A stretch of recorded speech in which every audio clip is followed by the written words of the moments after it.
पैठण पाचोड रस्त्यावर बँक कर्मचाऱ्याकडून 25 लाखांची रोकड लुटणाऱ्या दरोडेखोरांना छत्रपती संभाजीनगर ग्रामीण स्थानिक गुन्हा शाखेने अवघ्या 24 तासात पकडण्यात मोठे यश मिळवले आहे। शनिवारी सकाळी 11:30च्या सुमारास दावरवाडी शिवारात 2 मोटरसायकलस्वारांनी जिल्हा मध्यवर्ती सहकारी बँकेच्या कर्मचाऱ्याची रोकड हिसकावून पळ काढला होता।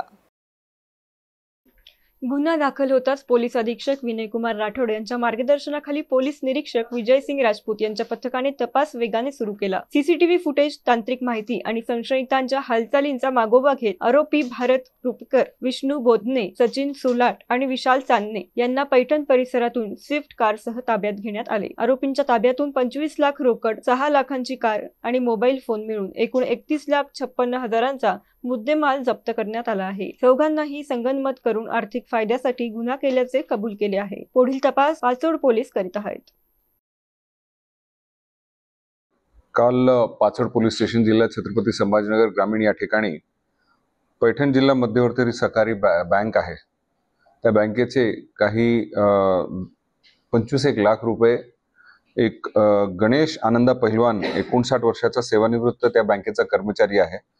तो एका बँकेतून दुसऱ्या बँकेत घेऊन जात असताना ही सदरची रक्कम 2 अनोळखी इसम अचानकपणे रस्त्यात आले आणि त्यांनी ते पैसे जे आहेत ज्या गुन्ह्यामध्ये होते ते जबरदस्तीने हिसकावून ते पळून गेले होते।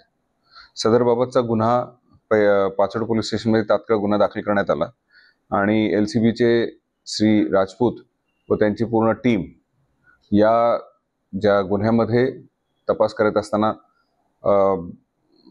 2 टीम त्यांनी तयार केल्या होत्या आणि जे टेक्निकल ॲनालिसिस करत असताना असं एक लक्षात आलं की त्या ठिकाणी त्या बँकेमध्ये एक व्यक्ती मागील 2 वर्षात तिथे कधीच आला नव्हता। बँकेचे जे काही ट्रान्झॅक्शन झाले होते त्यामध्ये आणि नेमका ह्याच दिवशी तिथे आला। त्याचं घर ज्या ठिकाणी होतं त्याच्या जवळच या बँकेचे एक ब्रांच सुद्धा होतं, तिथे न जाता इथे आल्यामुळे ते संशय बळावला आणि त्यामध्ये अधिक तपास केला असता त्याला ताब्यात घेण्यात आले आणि त्याला विचारल्यानंतर त्याने तो गुन्हा कबूल केला। यामध्ये त्या आरोपी बरोबर इतर 3 आरोपी सुद्धा होते, त्या तिन्ही आरोपींना ताब्यात घेण्यात आलेला आहे आणि 100% रिकव्हरी झालेली आहे। एकूण 25 लाख रुपये गेले होते। या गुन्ह्यामध्ये वापरलेली एक स्विफ्ट कार, 8 मोबाईल फोन असे एकूण 31,56,000चा मुद्देमाल आम्ही 100% रिकव्हर केलेला आहे।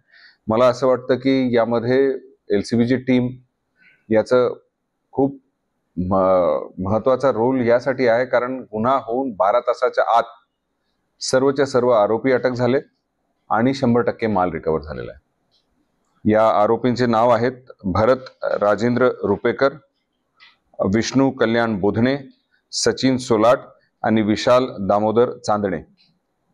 या 4 आरोपींपैकी 2घांचा गुन्हेगारी पार्श्वभूमी आहे। जो मेन यामध्ये ज्याचा मास्टरमाइंड होता तो भरत राजेंद्र रुपेकर होता। याच्यावर 2017 मध्ये 419, 420 प्रमाणे गुन्हा दाखल आहे, ज्यामध्ये पोलीस भरतीमध्ये डमी कॅन्डिडेट उभा करण्याच्या जे प्रयत्नात त्याच्यावर गुन्हा दाखल झाला होता। त्याचबरोबर सचिन सोलाट यावर दारूबंदी कायद्यान्वये गुन्हा दाखल आहे।